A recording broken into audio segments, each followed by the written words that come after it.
Cette semaine, je vous propose de poursuivre votre découverte du Levant, petite sœur lumineuse et rebelle de Porquerolles et Porquerolles. Les médecins André et Gaston d'Urville, initiateurs du naturisme en France, créent le domaine d'Héliopolis en 1932. Ils résument ainsi l'esprit de l'île. Héliopolis doit être, dans l'esprit de ses fondateurs, une simple cité rustique où les amateurs de soleil viendront, dans le calme d'une nature splendide, se reposer des fatigues de la civilisation artificielle des villes, en passant des vacances simples et saines, avec le seul luxe d'un idéal élevé et le seul souci d'une santé robuste.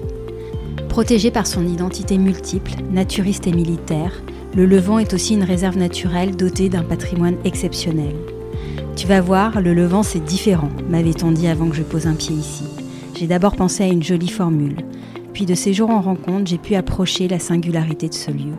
Qui mieux que ses habitants pour lever le voile en douceur sur cette île minérale et solaire, décrite comme une terre de liberté et de tolérance. Bonjour Catherine. Bonjour Ingrid. Originaire de Paris, vous découvrez le Levant toute jeune, en vacances à l'âge de 8 ans avec vos parents, au début des années 60.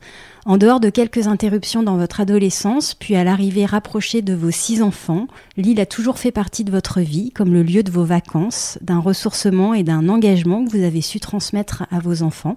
Vous vivez désormais à Rouen, avec un pied dans le Var également, où vous avez une maison depuis 12 ans, et vous avez fait l'acquisition il y a 4 ans d'un terrain au Levant, non constructible, où vous vivez à la Levantine, m'avez-vous dit.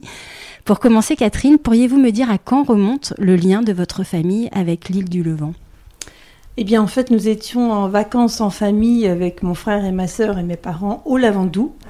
Et pendant l'été, mon père, qui était assez précurseur, a traversé et a découvert l'île du Levant. Et il a été enchanté par son aspect sauvage et assez extraordinaire, loin de la côte. Et donc, l'année d'après, donc l'année de mes 8 ans, il a décidé que nous irions passer la totalité de nos vacances, c'est-à-dire à l'époque début juillet jusqu'à mi-septembre, puisqu'on reprenait l'école à l'époque mi-septembre. Et voilà, donc il nous a emmenés sur cette île merveilleuse. Nous étions 3 enfants et il nous déposait et revenait nous chercher mi-septembre. 2 mois et demi. 2 mois et demi. C'est énorme. Ah oui, mais je peux vous dire, ça passait très très vite. À l'époque, on habitait à Paris dans un appartement pas très grand, puisqu'on était 3 dans une chambre. Oui. Et le Levant a été une bouffée d'oxygène, un moment de bonheur, mais alors extraordinaire, surtout pour moi. Je parle pour moi, parce que mes frères et sœurs ont peut-être vécu un peu différemment. Et ça a été vraiment une révélation. Une révélation. Vous me disiez que votre père adorait se baigner nu, que votre mère était plus prude. Est-ce que ça a pu être un sujet de tension ou de désaccord entre eux, le Levant ? Oui, tout à fait. C'était pas facile pour maman de se mettre nue. Elle avait pas du tout été éduquée dans ce sens et ça a été très difficile pour elle au début. Mais bon, je pense qu'elle a elle aussi énormément aimé l'île et l'esprit de l'île à l'époque. Donc elle s'y est mise assez facilement. Mais nous, c'était pareil, quand on arrivait de Paris, oui. Alors peut-être pas la première année, mais quand j'étais un peu plus âgée, 10, 11 ans, on avait une demi-journée d'acclimatation où on ne savait pas trop comment se positionner, on n'avait pas très envie de se mettre nu, et puis après, au bout d'une demi-journée, c'était bon. Vous étiez l'aînée ? Non, j'étais la deuxième. La deuxième, d'accord. Quel souvenir, justement, vous gardez de votre première découverte du Levant ? Alors, vous étiez jeune, mais est-ce que vous avez des réminiscences, des souvenirs marquants de ces premières années de vacances ? Oui. J'en ai des tonnes. J'en ai des tonnes parce que, comme je vous ai dit, on habitait en appartement dans le 20e arrondissement à Paris, donc très bétonné. Et là, ce qui était extraordinaire, c'était la liberté. La liberté, le soleil, la chaleur, les cigales, la mer. Tout ça, c'était complètement nouveau pour nous. En dehors le naturisme, en fait, venait après. C'était pas le plus important. Le plus important, c'était la liberté. On passait nos journées dehors à nager, et puis il y avait une famille qui était absolument extraordinaire, qui a été mes parents d'adoption, enfin mes deuxièmes parents, les Paris. Oui. Et le père était un homme absolument extraordinaire, qui a beaucoup fait pour l'île, ils ont vécu sur l'île pendant plusieurs années. Il a été syndic, il a fait énormément pour l'île au niveau de l'aménagement, et il adorait les enfants. Donc il s'occupait, on était peut-être une quinzaine d'enfants, et j'en connais encore maintenant, et il nous faisait des courses au trésor, des concours de château de sable, il nous emmenait sur son bateau, enfin c'était une figure marquante, ouais. de rêve. La pêche aux oursins, à l'époque on avait le droit de pêcher les oursins, donc on faisait des oursinades, enfin bon c'était vraiment merveilleux. Vous séjourniez où à ce moment-là, pendant ces 2 mois et demi de vacances? Alors, on n'avait pas les moyens de louer quelque chose, puis de toute façon, il n'y avait pas beaucoup de locations sur l'île. On amenait une grande tente, et mon père nous installait un très très beau, très très bel emplacement au camping de la Source, qui n'existe plus malheureusement maintenant. Qui se trouvait à quel endroit? Qui se trouvait dans la montée de l'Égade. Oui. Sur la droite, c'est un assez vaste emplacement. Et non, c'était à gauche de l'Égade. Bon, peu importe. Et il y avait d'autres évidemment, résidents. Et voilà, mon père nous installait un emplacement absolument génial. Une grande tente. Et puis, on restait là pendant les 2 mois et demi de vacances. Qui étaient les personnes qui venaient séjourner dans ce camping? C'était plutôt familial? Oui, très familial. Il y avait pratiquement que des familles qui venaient de Paris, beaucoup de Paris, et qui venaient pour tout l'été aussi. À l'époque, c'était pas une semaine ou 15 jours, c'était un mois, minimum un mois, et parfois tout l'été. Oui, donc il y avait le temps de se lier d'amitié. Exactement. Des personnes qui revenaient peut-être d'année en année, que vous retrouviez. Ah mais complètement, on retrouvait toujours les mêmes, c'est ça qui était extraordinaire avec les enfants qui avaient grandi. Moi je me souviens que ma sœur, qui avait 2 ans de plus que moi, avait un petit ami, Papounet, je crois qu'il s'appelait. Papounet. Qui est toujours vivant d'ailleurs. Oui. Je connais sa sœur, lui je l'ai pas revu, mais... Un Levantin? Oui, tout à fait, sa sœur habite sur l'île. Et puis, la fille de Jacques Paris, dont je vous parlais tout à l'heure, est devenue une de mes meilleures amies, puisque c'est la marraine d'une de mes enfants, d'une de mes filles. Sa fille s'est mariée avec mon fils. Enfin bon, c'est complètement dingue, quoi. Puis moi, je revois plein de gens qui étaient à l'époque sur l'île. Ouais, donc plus que des liens d'amitié finalement. Oui, une deuxième famille que vous retrouviez en fait l'été. Tout à fait.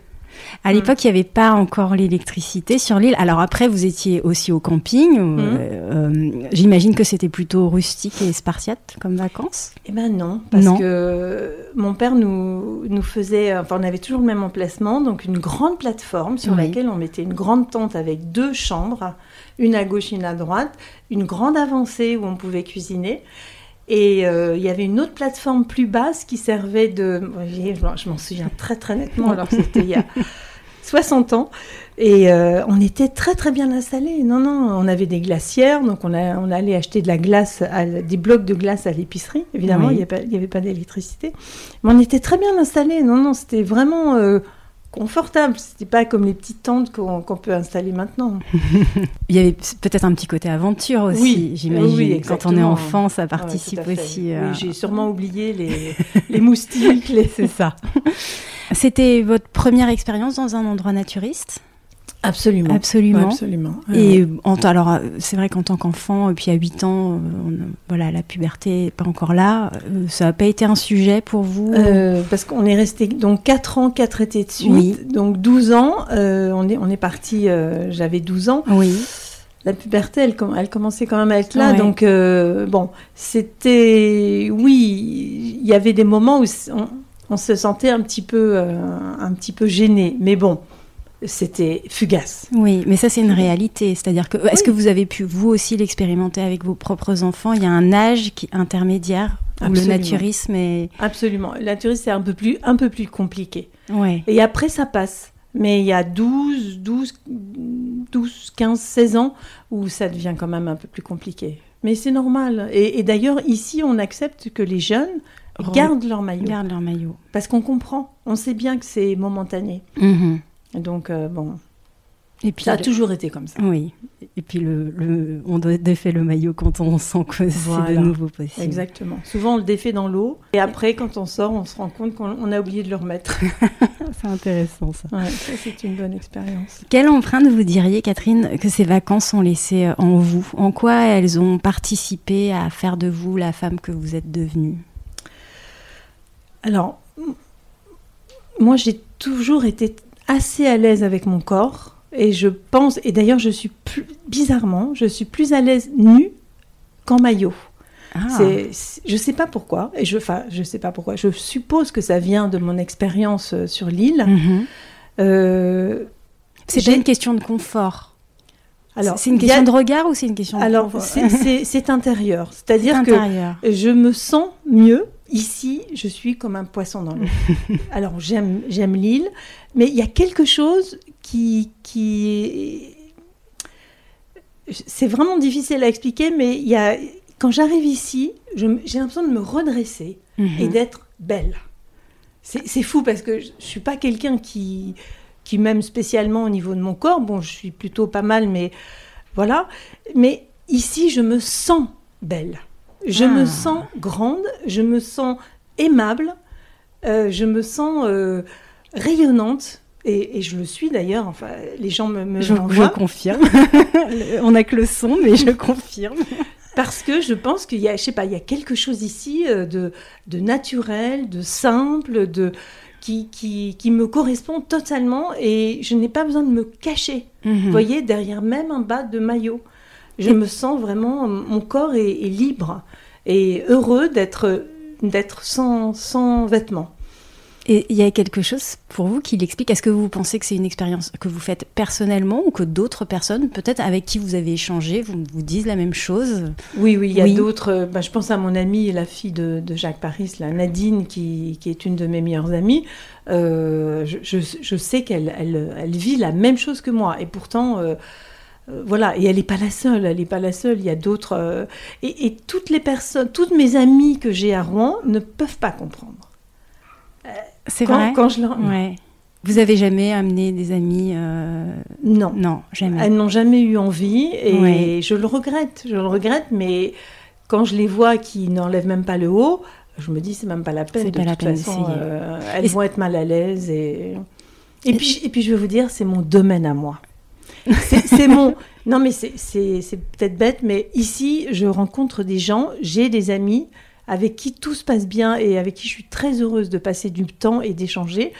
Et j'ai pas envie de me fatiguer à expliquer aux autres j'ai l'impression que ça se passera pas très très bien. Donc qu'elles restent comme elles sont, c'est vraiment leur droit. Mais moi ici c'est mon domaine et je m'épanouis ici.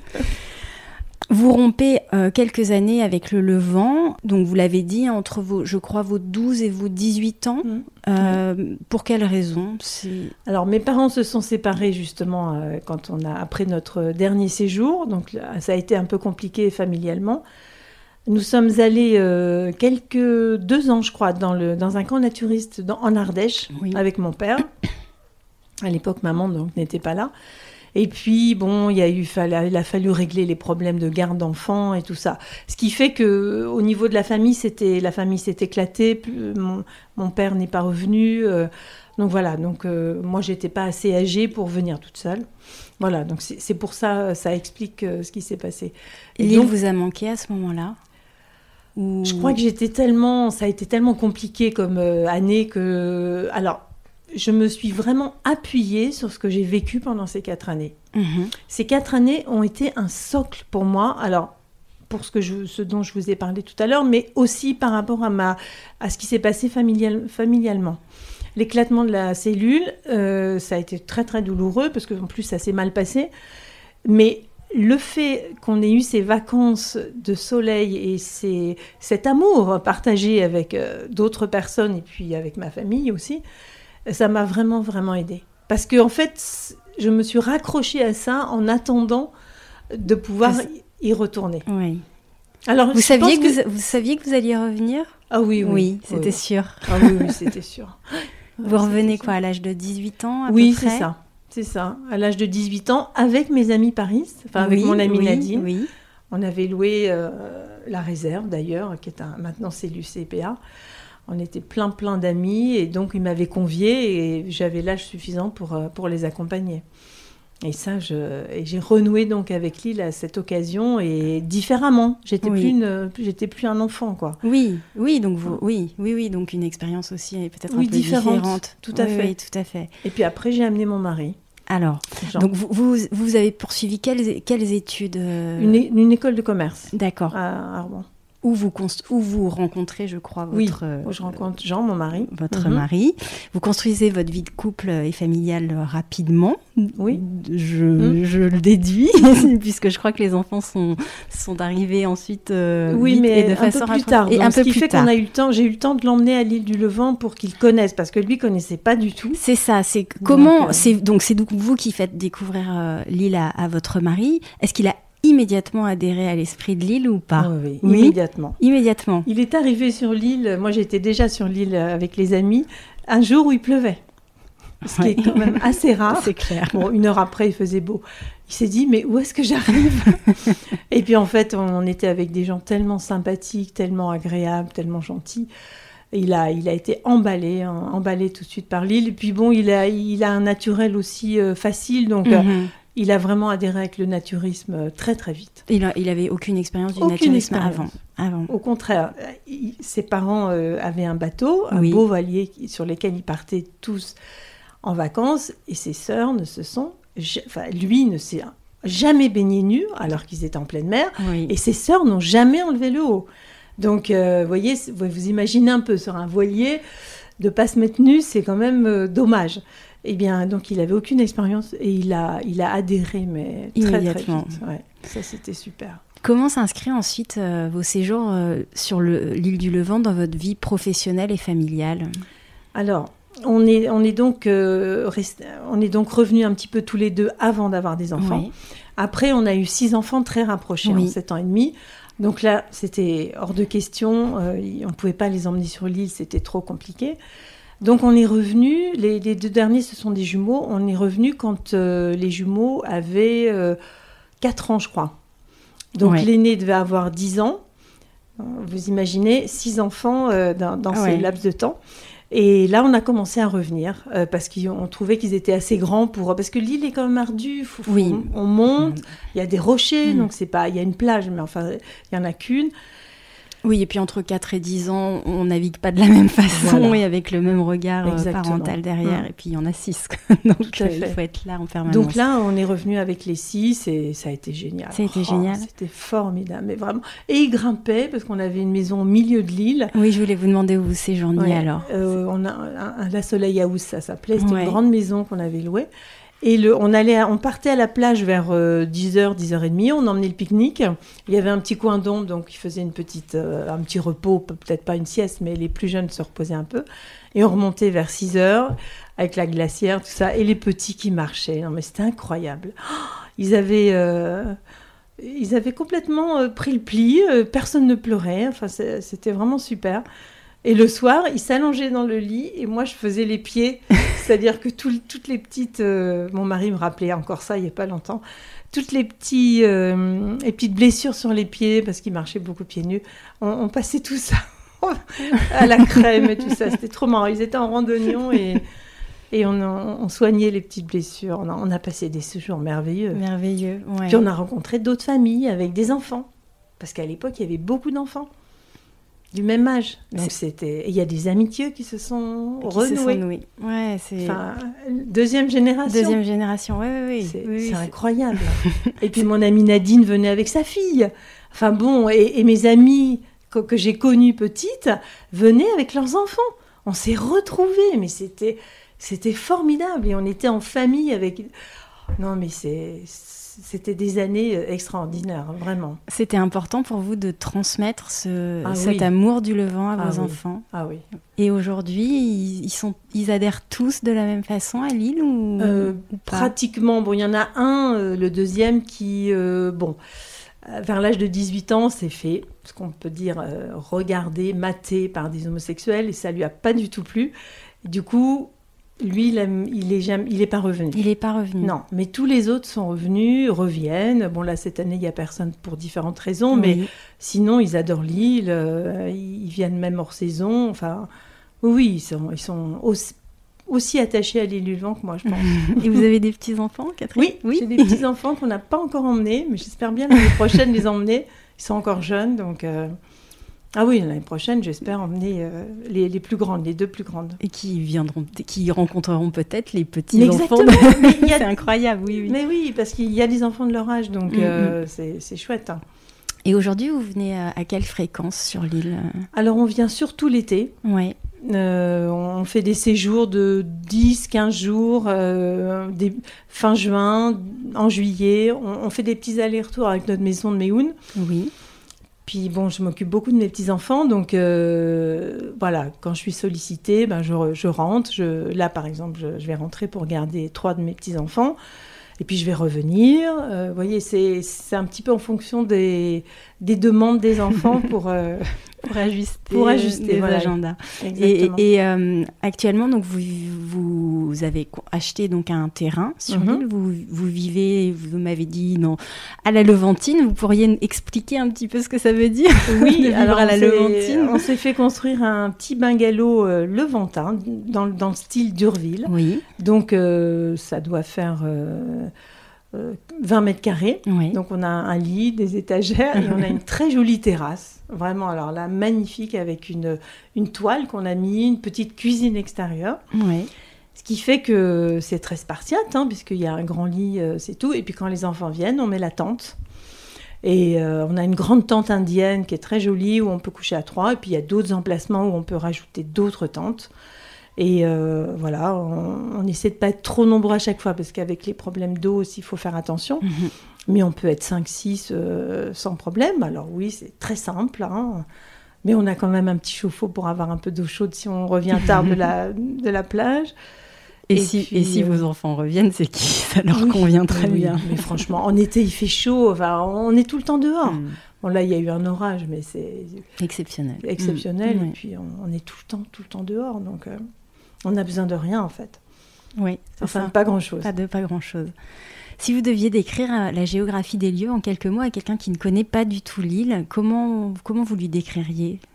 Alors, l'île du Levant est une très belle île et très grande île allongée, dont malheureusement nous ne pouvons bénéficier que de 10% à peu près, puisque le reste est militaire. Donc on a la côte sud-ouest, c'est rocheux.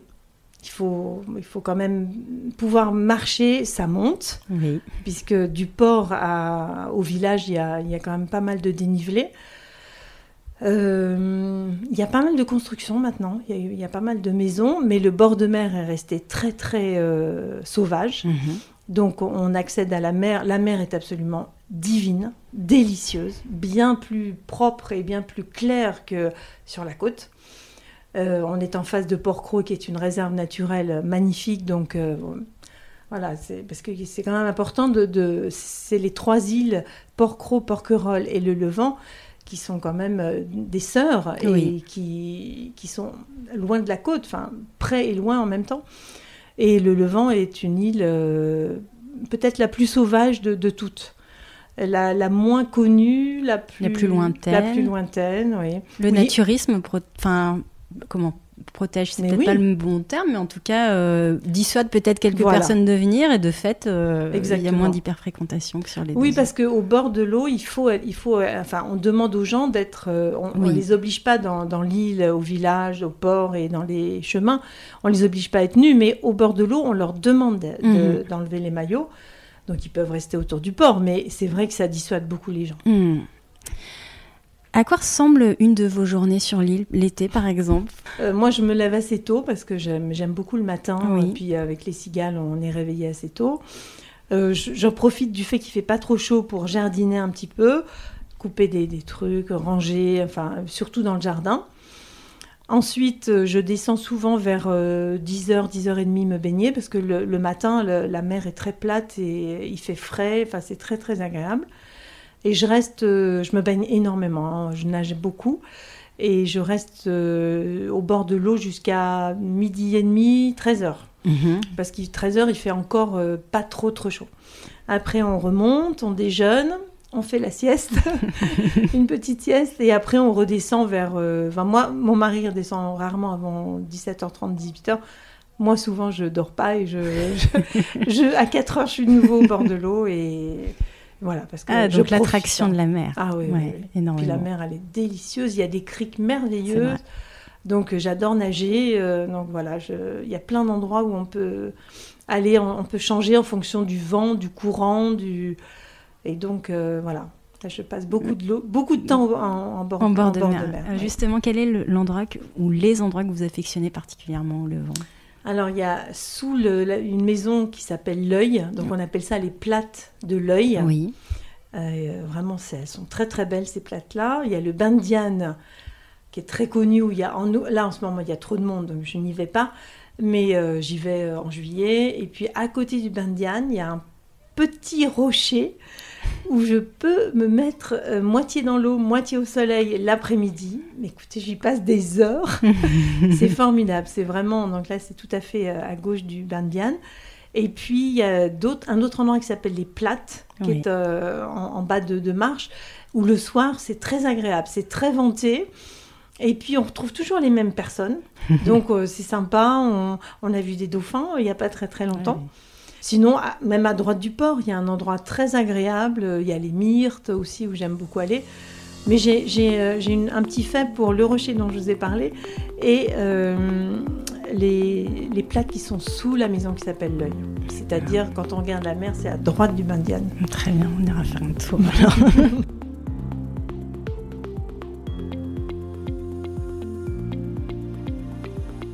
Alors, vous m'avez dit que vous veniez essentiellement l'été. Néanmoins, est-ce que vous avez eu l'occasion de venir à d'autres saisons ? Oui, on vient en avril parce que souvent pour faire les travaux de rénovation des plates, justement, ou du volet. Oui. Parce qu'en fait, je fais partie d'une association qui s'appelle l'ADIL, l'Association des Amis de l'Île du Levant, dont un des objectifs est de rénover, entretenir les plates du bord de mer. D'accord. Et on fait les travaux, en général, en avril. Donc, toutes les plates qui sont au bord de mer ont été faites par cette association. C'est bénévole, les gens sont bénévoles et entretiennent. Et à l'époque, cette association était beaucoup plus présente aussi, notamment sur la plage. Mmh. Est-ce que vous pourriez me raconter un souvenir ou une anecdote marquante que vous avez vécue au Levant ?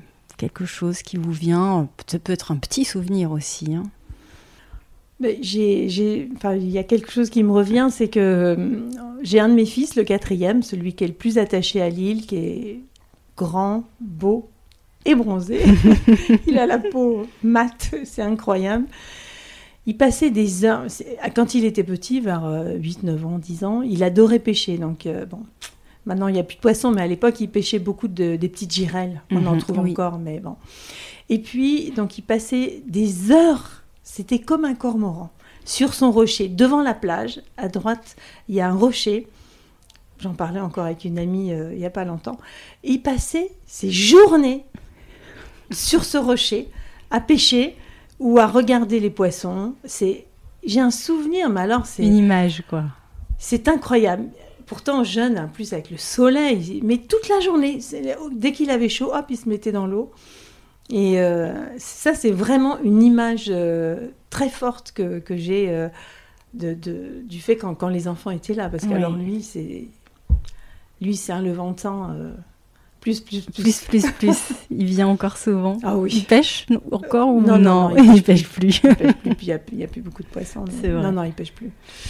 Les médecins André et Gaston Durville, initiateurs du naturisme en France, créent le domaine d'Héliopolis en 1932 sur l'île du Levant, qu'ils découvrent en 1930. Ils résument l'esprit de l'île dans cet extrait du cahier des charges du syndicat d'administration d'Héliopolis en disant « Héliopolis doit être dans l'esprit de ses fondateurs une simple cité rustique où les amateurs de soleil viendront dans le calme d'une nature splendide, se reposer des fatigues de la civilisation artificielle des villes en passant des vacances simples et saines, avec le seul luxe d'un idéal élevé et le seul souci d'une santé robuste. » Je vois à votre sourire que c'est quelque chose qui vous parle.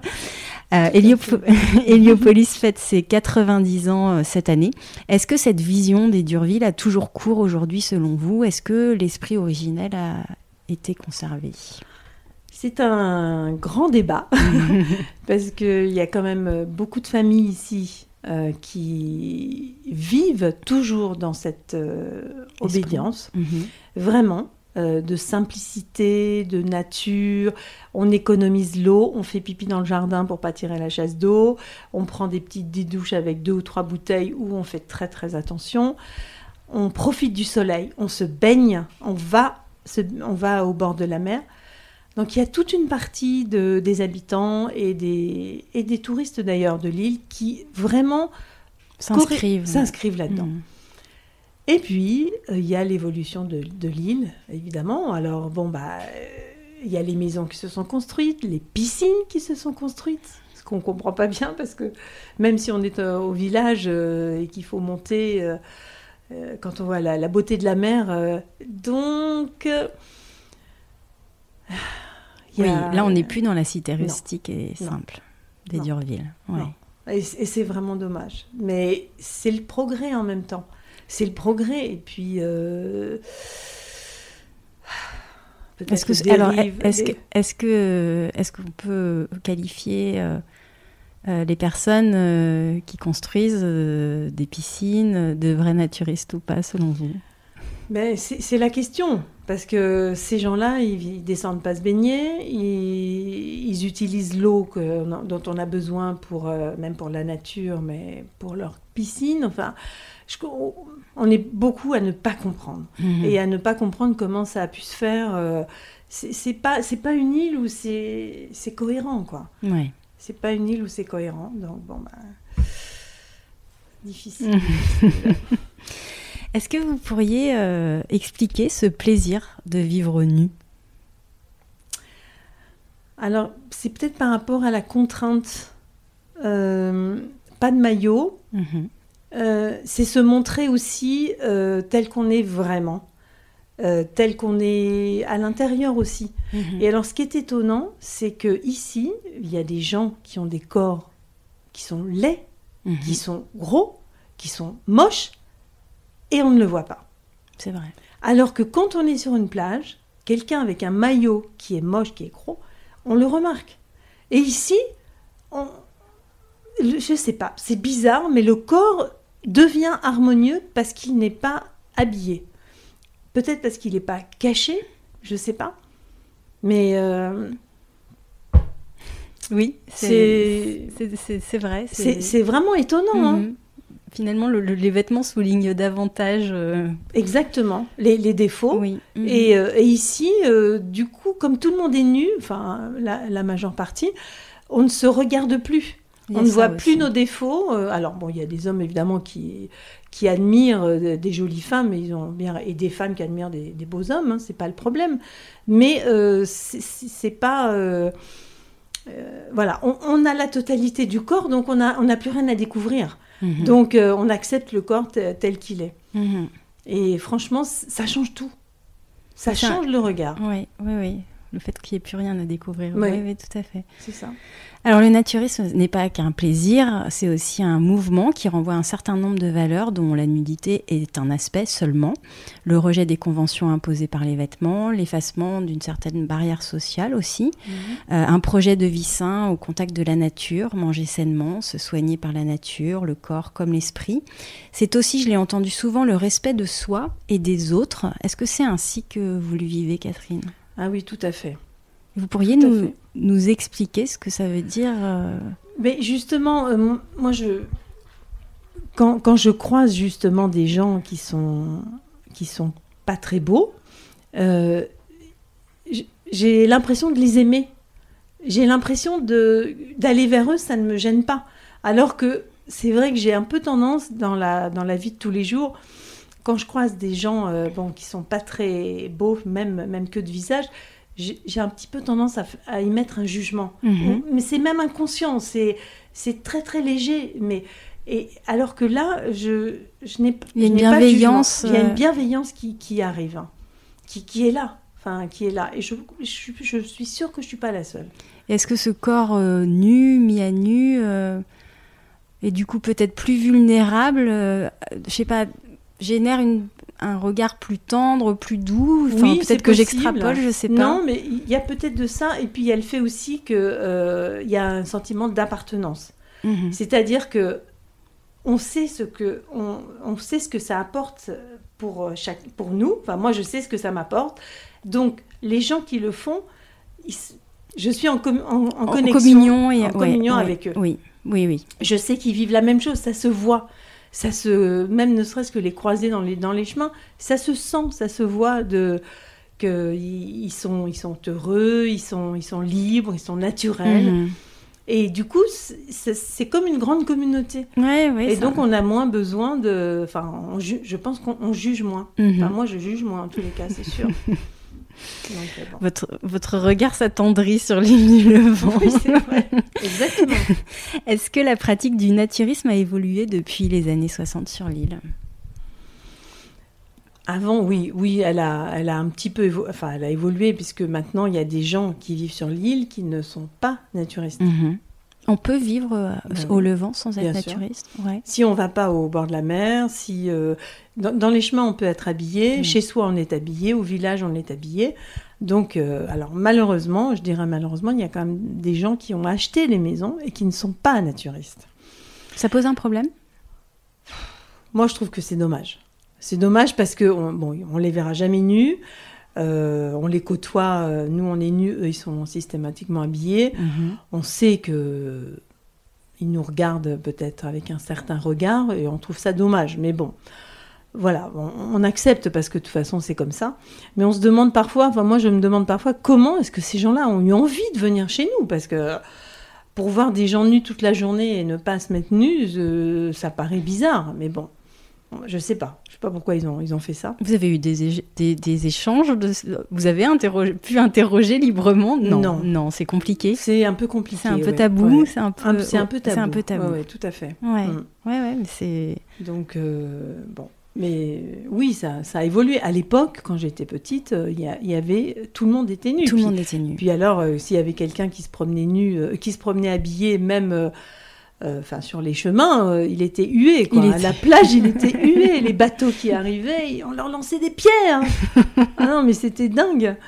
Quand il y avait des bateaux textiles qui s'ancraient devant la plage des grottes, on leur lançait des pierres. C'est vrai. Enfin, les parents leur lançaient des pierres. Ah oui. C'était hors de question que les gens nous regardent et à l'époque, c'était quand même une petite minorité. Oui, et puis peut-être qu'il y avait aussi une crainte du voyeurisme. Oui, c'est aussi, complètement. Ce qui peut se comprendre complètement. Non, mais c'est intéressant cette cohabitation. Oui. Est-ce qu'aujourd'hui, il y a plusieurs visions de la pratique naturiste sur l'île du Levant, selon vous ? Il y a tous ceux qui ne vont pas à la mer, qui sont naturistes, mais qui ne vont pas à la mer. Alors ça, donc si vous voulez, là, et puis il y a ceux qui font la fête. Oui. Donc au départ, c'était pas du tout ça, quoi. Il y avait bien sûr des réunions au village le soir, mais il n'y avait pas des fêtes comme il y a maintenant et qui sont un peu des débauches, enfin. Donc est-ce que du coup on peut parler de naturisme ? Est-ce qu'il y a du nudisme libertin ? Il y a malheureusement depuis quelques années du nudisme libertin, tout à fait. Donc c'est des gens qui se mettent nus, il n'y a pas de problème, ils se mettent nus, ils vont pas beaucoup à la mer, et puis ils sont beaucoup entre eux. Et disons que le naturisme a complètement évolué dans la mesure où c'est devenu... En fait, c'est tout ce qui est autour du naturisme qui a changé. C'est-à-dire que ce sont des gens souvent qui ont des belles maisons, qui dépensent de l'argent et qui donc sont nus, mais n'appliquent pas le reste de ce que les Durville préconisaient et de ce que le naturisme est souvent à l'étranger, en Allemagne ou en Hollande. Donc c'est un peu dommage. Et la cohabitation est difficile ou un peu difficile. Oui, parce qu'il y en a de plus en plus maintenant et ça commence à devenir un peu compliqué. Oui. Qu'est-ce que vous dites à ces personnes qui ne comprennent pas la pratique du naturisme ? Alors j'ai cru comprendre que vous lâchiez un peu l'affaire et que vous insistiez pas trop parce que c'était votre domaine. Néanmoins, à quelqu'un qui est un peu curieux et qui montrent un peu d'intérêt. On parle beaucoup du plaisir qu'on a à nager nu. Ouais. Parce que ça, vraiment, ça, tout le monde peut l'expérimenter, même en rentrant dans la mer sur la côte avec un maillot et en l'enlevant un petit peu plus loin. Oui. Et l'expérience est extrêmement parlante. Donc, la personne peut sentir à quel point c'est agréable. Ce qui est très, très amusant, c'est que pendant des années, j'ai pas trop parlé du naturisme et je sentais les regards sur moi comme si j'étais un peu une paria. Et alors, en vieillissant, maintenant, j'en parle de façon de plus en plus libre et je vois que mon mari fait la même chose. Et on en parle même à des gens. Par exemple, on a un ami notaire, pour vous donner un exemple, qu'on voit régulièrement pour les affaires, mais aussi un peu en dehors. Et l'autre jour, alors j'entendais mon mari lui dire « Oui, de toute façon, il le sait, puisque c'est lui qui a fait la vente. On a acheté un terrain au Levant. Oui, c'est naturiste. » Et les gens sont de plus en plus ouverts, j'ai l'impression, autour de nous. Autant avant, il y avait une forme de jugement quand on était plus jeune, mais on était peut-être plus gênés. Enfin, surtout mon mari, mais bon, moi, du coup, ça me gênait un peu de dire que, voilà, parce que lui, c'est un Rouennais, donc il était assez connu, etc. Donc, bon, peut-être qu'il y avait une forme de gêne, et maintenant, plus du tout.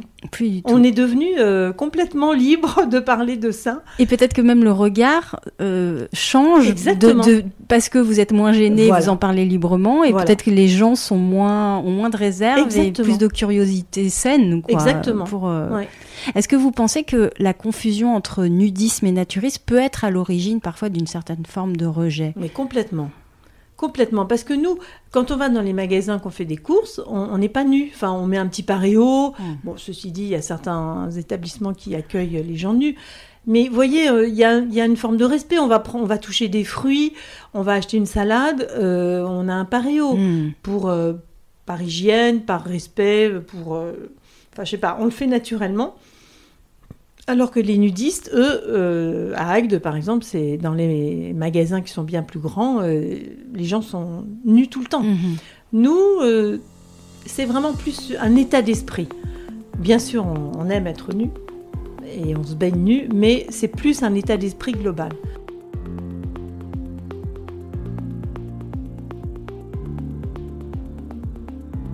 Suzanne Zeiser, ancienne directrice d'école installée au Levant depuis 1977, disait « La nudité était évidemment pratiquée par tous, mais dans les têtes, il fallait qu'elle chemine, cette évidence. À 86 ans, elle conclut sereinement « Si on sait être nu, on sait être libre, être soi-même et se contenter d'apparaître comme celui qu'on est vraiment. » Le goût pour la nudité ne vient pas comme ça, il n'est pas un retour inné à notre forme originelle. Est-ce que vous êtes d'accord avec ce rapport à la nudité et au cheminement que la pratique naturiste demande ? Complètement. Complètement. Moi, j'étais une adolescente et une jeune adulte complexée, avec un parcours pas toujours facile. Et au fur et à mesure des années, avec l'aide justement de ces séjours à l'île du Levant, je suis sûre que ça m'a aidée à devenir beaucoup plus ouverte, plus simple, et puis plus près de moi. Plus près de moi. Parce que vraiment de savoir de quoi j'ai besoin. Qu'est-ce qui me fait vraiment plaisir ? Enfin, qu'est-ce qui est important pour moi ? Et je suis de plus en plus près de la nature. Je fais beaucoup de randonnées. Je vais beaucoup en forêt, en hiver, quand je suis à Rouen. Et je sens que il y a une forme de simplicité dans ma vie qui s'est installée tout doucement et qui est de plus en plus présente. Et c'est vrai que c'est un cheminement, je suis tout à fait d'accord avec ce qu'elle dit. C'est très joli d'ailleurs, c'est très beau ce qu'elle dit. À l'heure où la nudité est soit érotisée, soit provoque un malaise, voire le scandale, on le voit, les tétons maintenant qui sont camouflés sur Instagram, les jeunes filles qui montrent un peu trop leur ventre à l'école, montrées du doigt, soit c'est une nudité qui est invisibilisée quand elle n'est pas celle d'un corps jeune et rentrant dans les normes. Quelle vision le Levant offre de la nudité quelle vision on a de la nudité sur l'île du Levant dans une société qui soit érotise le corps, soit l'invisibilise quand il n'est pas dans les codes. Mais c'est complètement différent. Alors, complètement différent, ça n'a rien à voir. C'est-à-dire que là, c'est Le corps est simple, le corps est lui-même. Ouais. On ne l'habille pas avec... Alors oui, les libertins le font, bien sûr. Si vous montez au village, le soir, vous allez voir des femmes drapées dans des tenues excentriques et provocantes. Mais pour moi, c'est pas le naturisme. Enfin, et c'est pas la forme de naturisme des gens que je fréquente. Parce qu'en fait, dès qu'on met de la couleur, des maillots, des vêtements, on sexualise la nudité. Et en fait, c'est ça que les gens confondent. Le naturisme, c'est pas du tout ça. Mais alors, pas du tout. Le naturisme, c'est la simplicité, c'est la cohérence avec soi-même, c'est la cohérence avec la nature. C'est exactement ce que vous avez lu tout à l'heure. Mais c'est presque l'oubli que le corps est nu. Mais voilà. Enfin, j'ai l'impression. Mais alors c'est que exactement ça. Et donc on peut vite, l'opposé. Et peut-être qu'imagine la plupart des gens, c'est-à-dire voilà une forme d'exhibition, mais en fait c'est presque tout l'inverse. Pas si du je tout. vous écoute. Ah mais absolument. Non, ça n'a rien à voir.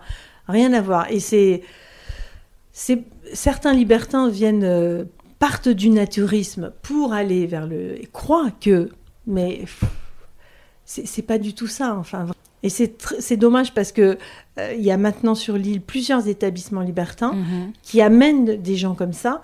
Et il y a une confusion. Il y a une confusion totale. C'est pas ça le naturisme. C'est pas ça. Est-ce que vous avez lu le livre de Sophie Fontanelle, Capitale de la douceur ? Non. Donc Sophie Fontanelle, donc qui a écrit un livre qui est apparu l'année dernière, qui s'intitule Capitale de la douceur. Elle raconte comment sur cette île, elle va se mettre à nu au sens propre comme au figuré, et ce faisant faire l'expérience d'une certaine forme de réconciliation avec son corps. Elle revient en douceur sur les violences qu'elle a subies, entre autres un viol à l'âge de 15-16 ans. C'est comme si la réponse face à la violence pouvait être tout simplement la douceur. Est-ce que c'est le Levant, cette terre qui est souvent décrite comme une terre de liberté et de tolérance, et selon vous, mais vous me l'avez dit déjà Catherine, mais là je vous repose la question, est selon vous un lieu où s'expriment plus facilement les vulnérabilités, un lieu possible de réparation et de réconciliation avec son corps ? Tout à fait, je suis tout à fait d'accord avec ça. Et je l'ai vécu. Moi, je n'ai pas vécu de viol, j'ai vécu des violences peut-être autres. Enfin, et la solitude et la nudité, enfin, l'accord avec la nature m'a aidée à me réparer. Et ça, c'est évident.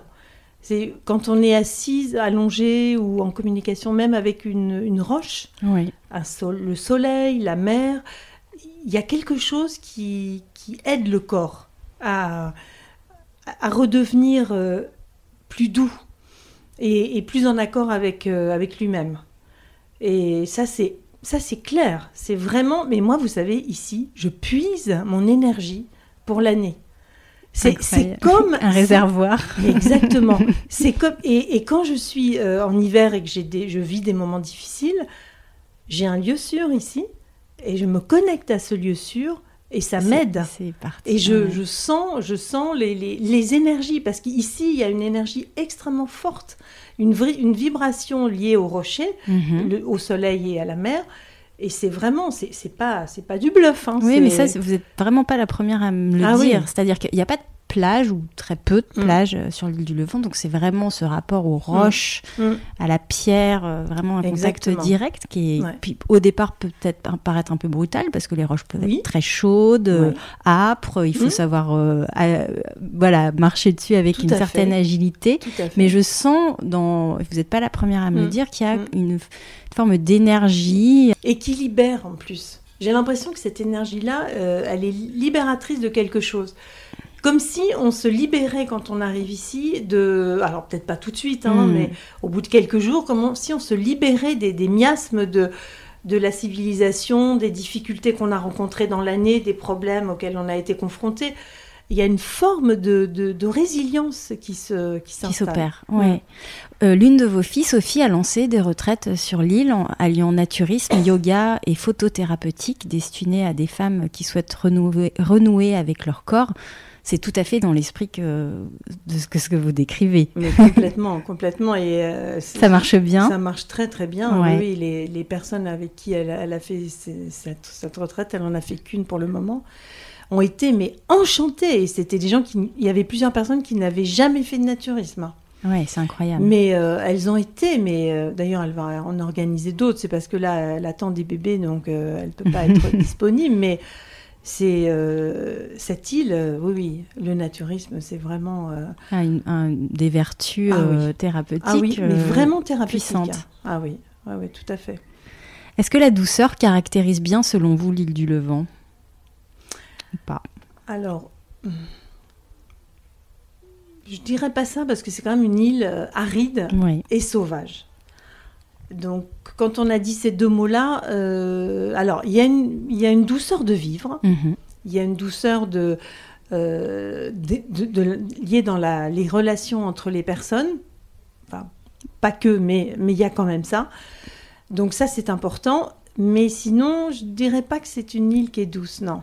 Et puis c'est une île, je crois, elle ne se livre pas facilement. Il faut la mériter. Il faut faire des efforts, il faut grimper, faire... faire l'heure et demie de traversée pour y accéder. Oui, non, c'est pas une île... je dirais pas qu'elle est douce. Non. Et au contraire, moi, c'est ce qui me plaît parce que je suis assez... je suis pas spécialement douce. Et c'est une île qui se gagne. Qui se gagne, qui se mérite. Qui se mérite, oui, tout à fait. On l'a dit, vous investissez donc dans la vie associative de l'île. Vous avez été présidente de la île. Vous ne l'êtes plus. Donc l'association des Amis de l'île du Levant, qui est une association au départ de défense du naturisme, si je ne me trompe pas. Vous avez évoqué donc le travail de rénovation des roches, des plates. Quelles sont les autres actions menées par l'association? Alors, maintenant, malheureusement, il y a cette action, il y a l'entretien du volet et il y a l'organisation de la semaine des sports qui a lieu en ce moment. Oui. Vous pouvez nous en dire quelques mots de la semaine des sports? Oui, c'est une semaine qui s'organise maintenant à peu près à la même époque, après le 15 août sur l'île, avec des entraînements le matin en piscine pour la natation, de la course, entraînement de course aussi le matin, nage en mer l'après-midi et tournoi de volley le soir. Donc entraînement tous les jours pendant une semaine, et le vendredi c'est la journée du challenge avec une traversée le Portman, le Levant. Donc ça, c'est superbe, traversée. Assez extraordinaire, vous l'avez fait. Je peux en témoigner. Un tournoi de volley, une course contre la montre jusqu'au village, et puis le matin, une course, et puis pour ceux qui sont vraiment qui ont le courage de le faire, l'aquathlon, c'est-à-dire la traversée, la course jusqu'au village, retourner à la plage des Grottes et nager jusqu'au port. Donc c'est une très très belle performance. 7 km avec un dénivelé très important. C'est dur, c'est très dur. Mais bon, il y a toujours une dizaine de personnes qui le font, et moi je suis toujours émerveillée de voir la forme des gens, ne serait-ce que faire la course... la traversée, déjà la traversée. Il faut quand même oser entre Portman et le Levant. Avec les courants, aujourd'hui les méduses. Et puis ce qui est très beau aussi, c'est ce mariage entre les Levantins et les Port-Creusiens, qui ont des identités insulaires très différentes et qui cohabitent très bien pendant cet après-midi. C'est très agréable. Il y a quelque chose de très chaleureux et très familial, je trouve, c'est vrai. Dans l'ambiance. Puis après, la remise des médailles le soir. Donc, vous avez parlé de cette semaine des sports, nettoyage des terrains de volley, bains de soleil et de mer. On est vraiment dans l'esprit naturiste. Ah oui, complètement. Ouais. Complètement. Et avant, c'était une association qui avait beaucoup plus de puissance, puisqu'il y avait que cette association-là. Et puis, il y avait 2 personnes, un couple, Paulette et je sais plus leur nom, ils sont morts malheureusement, qui étaient tout l'été sur la plage, qui entretenait la plage tous les jours, la ratissaient, etc. Et qui vérifiait que les gens soient bien nus.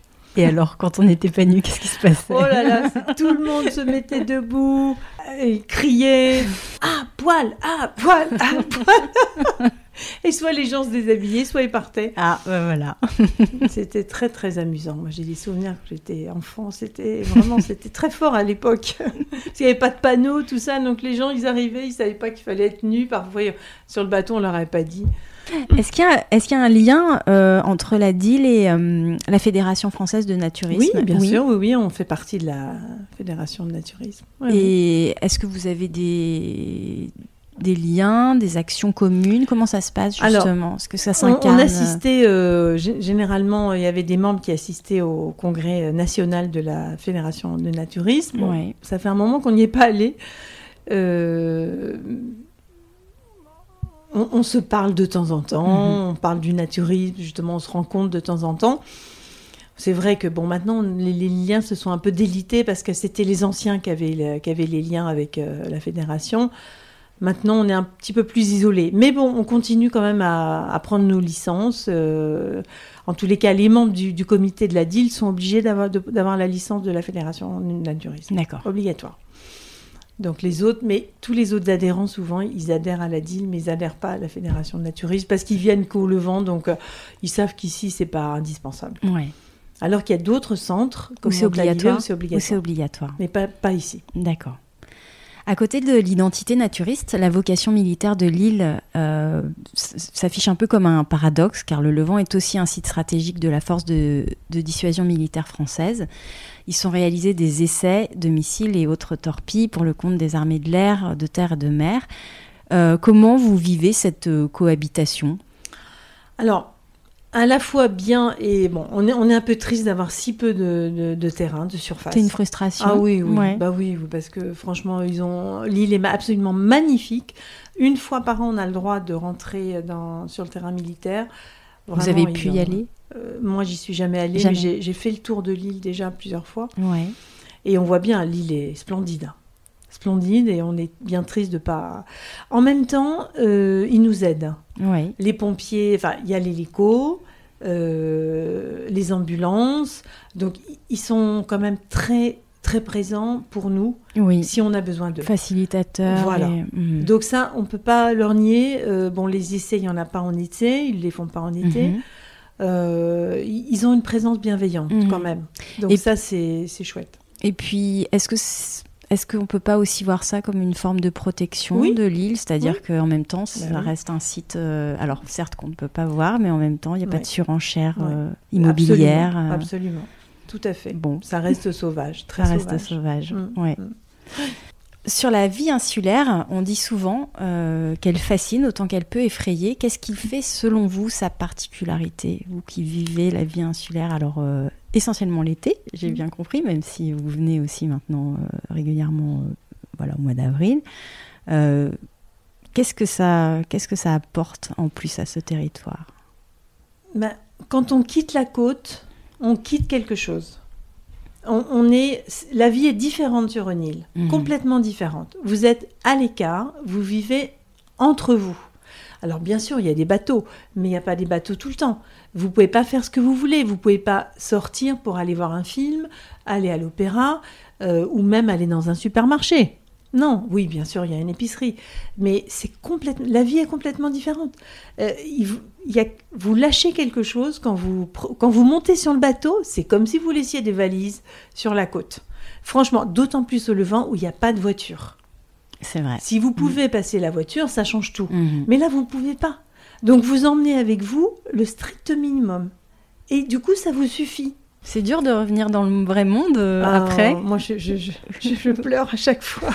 Je suis tellement triste de quitter l'île à chaque fois. Et pourquoi vous ne vous installeriez pas plus longtemps ici ? Par contre, je ne vivrai pas à l'année ici. Alors pourquoi ?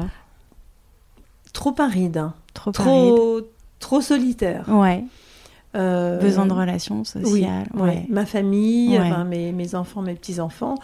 Puis peut-être pas assez de personnes qui me sont chères, qui resteraient avec moi toute l'année, ou même si on avait et puis aussi une autre chose, moi j'ai besoin de marcher.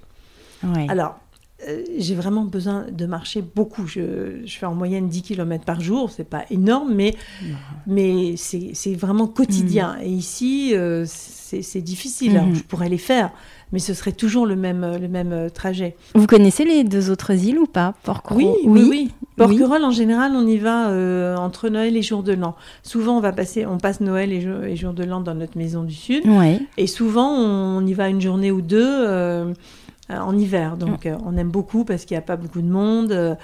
On peut marcher. Faire du vélo, il ne fait pas trop chaud. Et on y est allé plusieurs fois quand on était justement avec mon mari et nos amis. Oui. Donc, je devais avoir une vingtaine d'années. On prenait, à l'époque, il y avait des bateaux entre Porquerolles et le Levant très souvent, donc on prenait le bateau le matin et on allait marcher sur Porquerolles, parce que c'est une île absolument magnifique. Et là, il y a des très très beaux chemins, assez plats. Bon, ça monte un peu, mais c'est quand même plus plat.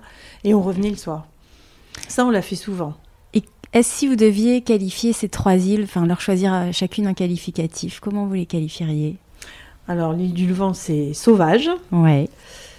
Porquerolles, c'est parc naturel, donc vraiment avec la préservation notamment de la mer, des fonds. Porquerolles, il y a beaucoup de monde, quoi. C'est très joli, mais pour moi, il y a beaucoup trop de monde. Enfin, en été. En dehors de l'été, alors? Alors, peut-être plus douce, une île plus ouverte, plus accueillante, plus vivante aussi. Oui. Parce qu'il y a des très belles propriétés, il y a un village magnifique. Oui. Donc sauvage, parc naturel et peut-être douceur pour Porquerolles. Douceur, en dehors de l'hyper-fréquentation estivale. Oui. En plus de 60 ans, comment vous avez vu le Levant évoluer? Quels sont les grands changements que vous avez pu observer? Et quel regard vous portez sur ces changements? Alors, il y a eu l'arrivée des homosexuels. Oui. Ça a été un moment... Bon, ils ont toujours été là, mais il y a 15 ans, les homosexuels ont commencé à acheter sur l'île. Et puis, il y a quelques années, les libertins qui sont arrivés. Alors ça me gêne beaucoup plus. Il y a plusieurs établissements libertins et ça, je suis contre à 100%. Et là, ça draine une population... justement de gens qui s'habillent le soir au village d'une façon qui crient, Enfin, est-ce que c'est pas compliqué on évoquait tout à l'heure vos enfants, vos petits-enfants. Faire venir des enfants parfois sur l'île, ça peut poser une question ou pas? Ben oui. Oui. Ouais. Oui, tout à fait. Parce qu'il y a vraiment 2... alors, parmi les libertins, ils ne s'affichent pas tous. Donc, et puis, il y en a qui sont complètement naturistes. Donc, en même temps, c'est la différence. C'est l'acceptation de la différence, puisque de toute façon, ces gens-là, ils existent partout, sur la côte, dans les villes. Bon, moi, j'ai un enfant handicapé, notre aîné est handicapé, il est trisomique. Ben voilà, il est différent. Et puis... on l'accepte ou pas, mais ça fait partie de la vie. Donc, c'est un petit peu compliqué, mais en même temps, je pense que c'est bien de leur expliquer. Et puis, par contre, ce qu'on chasse, c'est l'exhibitionnisme. C'est-à-dire qu'on en a encore parlé à la dernière assemblée de propriétaires, qui a lieu tous les ans fin juillet. On refuse de voir des exhibitions sur les places publiques, au port, au village, sur les terrains. Et maintenant, on a bien dit qu'il fallait absolument dire quelque chose. Il ne faut pas accepter ce genre de situation. Et si tout le monde fait comme ça, eh bien, ça va se savoir que l'île du Levant... Et se banaliser, oui. C'est pas, on vient pas à l'île du Levant pour faire ça. En tous les cas, pas dans un lieu public. Oui, en plus, c'est interdit. Il y a des gens justement qui peuvent passer, et il faut être extrêmement exigeant par rapport à ça. Est-ce qu'il y a quelque chose que vous regrettez dans le Levant des années 60-70 ? Bah oui, parce qu'il y a quand même beaucoup de maisons maintenant. Il y avait un caractère sauvage et familial qu'il y a encore un petit peu, mais forcément moins, puisqu'il y a beaucoup plus d'habitants, beaucoup plus de maisons, beaucoup plus de gens qui ont vraiment de l'argent, qui font un peu n'importe quoi. Il n'y a pas très très longtemps, il y a quelqu'un qui s'est fait livrer un jacuzzi par hélicoptère. Ben, vous voyez, ça, c'est vrai que pour moi, c'est pas le Levant, quoi. Je trouve ça vraiment triste. Donc il y a tout ce côté-là vraiment très familial. La simplicité, on y revient. Et puis il y a moins de familles qui viennent quand même. Il y a les vieux de la vieille, ceux qui ont des maisons depuis plusieurs générations, qui continuent à venir. Mais il y a, les maisons se sont cloisonnées aussi. D'une grande maison, on a fait 2 ou 3 studios. Nous, quand on débarquait à 8, on avait besoin d'une grande maison. Maintenant, venir à 8 dans une maison, ça devient compliqué. Parce que tout est scindé en studio pour des couples. Ça, je trouve ça dommage. Vraiment, vraiment, vraiment dommage. Il y avait une vie en communauté plus importante. Ouais, et puis il y avait plus de simplicité. Plus de simplicité, oui. C'était... maintenant, c'est pas la côte, mais ça a quand même beaucoup changé. Quels sont pour vous les grands enjeux du Levant dans les années à venir ? Alors, l'enjeu principal, c'est l'eau. Oui. Parce qu'on n'a pas beaucoup d'eau, on a des forages, donc justement avec ce problème... Quand on vivait à la Levantine, ça allait, mais là, il y a de plus en plus de maisons et des gens qui vivent moins à la Levantine. Notamment, je pense à un établissement... j'ai appris il n'y a pas longtemps, c'est lui qui utilise le plus d'eau, parce qu'il y a une réserve qui est réservée, qui est destinée aux établissements, et une autre quota pour les habitants. Bon, le syndic a eu un pouvoir là-dessus ? Alors oui, il y a une commission qui a été missionnée pour ça, mais donc il faudrait faire des citernes peut-être, pour récolter de l'eau pendant l'hiver, pour en avoir un petit peu plus en été. L'eau, donc, le sujet majeur. L'eau, et puis les différentes communautés, quoi. Si jamais les libertins prennent trop de place, on va partir. Il me reste 2 questions, Catherine. Quelle est votre définition du Levantin ? Quelqu'un de simple, qui aime la nature, qui aime la mer. Oui. Mais ce sont des gens assez naturelle, ouvert, pas de chichi. Pas de chichi. Certaines formes d'authenticité. Oui, voilà, exactement. Quand vous êtes loin de l'île et que vous pensez au Levant, quelle est la première image qui vous vient à l'esprit ? Je vois l'île sur la mer. Et je vois Porquerolles aussi. Parce que nous, on voit tout le temps Porquerolles. Et oui, ici, toutes les maisons sont dirigées vers Porquerolles. Voilà, donc, exactement. Alors, il y en a qui n'ont pas la vue. Donc, vous voyez quoi ? Votre arrivée au Levant et... Je vois d'abord l'île telle qu'elle est, avec la mer qui l'entoure. Oui, la forme de l'île. Oui, tout à fait. Oui, tout à fait. Ouais. Et puis après, je vois beaucoup Porquerolles, parce que je vois le paysage qui est magnifique. Vraiment, vraiment magnifique. Ouais. On voit une partie de Porquerolles, on voit la partie la plus sauvage, on voit la guébinière, on voit le teuf, on voit la... Et puis on peut aussi avoir une vue sur le large. Et le large. Oui. Alors on a bien l'image en tête. Si l'île était un son, quel serait-il ? Le son des cigales. Le son des cigales. C'est vrai qu'elles sont extrêmement présentes, beaucoup plus que sur les 2 autres îles. Ah oui ? Ah bah moi je le vois bien, parce que pour les enregistrements c'est l'enfer, mais c'est par ailleurs très plaisant. Dès que le soleil arrive, clac. Ouais, les cigales. Et très tard le soir. Ouais. Est-ce que c'est quoi ? C'est parce que le soleil est partout présent ici, beaucoup plus que sur... Puis beaucoup de roches. Oui. Donc, puis il y a une belle végétation aussi. Oui. Mais découverte, enfin je veux dire, avec beaucoup de soleil. Oui, de diversité dans la végétation d'ailleurs, ouais. Si l'île était une odeur ? L'odeur de la mer. L'iode. Ah oui. Et une saveur, pour terminer ? Une saveur, c'est dommage, le soleil, c'est pas une saveur, c'est une saveur sur la peau, parce que pour moi, le Levant, c'est vraiment le soleil. C'est même en hiver. Une saveur, je dirais peut-être le melon. J'en mange beaucoup ici. Bon, merci beaucoup, Catherine. Merci infiniment. Merci Ingrid de cet entretien.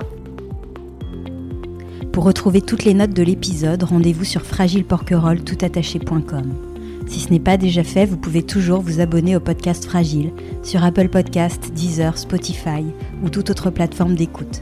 Cela vous permettra d'être notifié des nouveaux épisodes tous les 15 jours.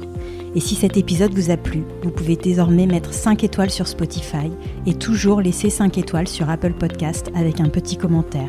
C'est la meilleure manière de le soutenir et ça me fait toujours infiniment plaisir de vous lire. On se retrouve très vite. À bientôt.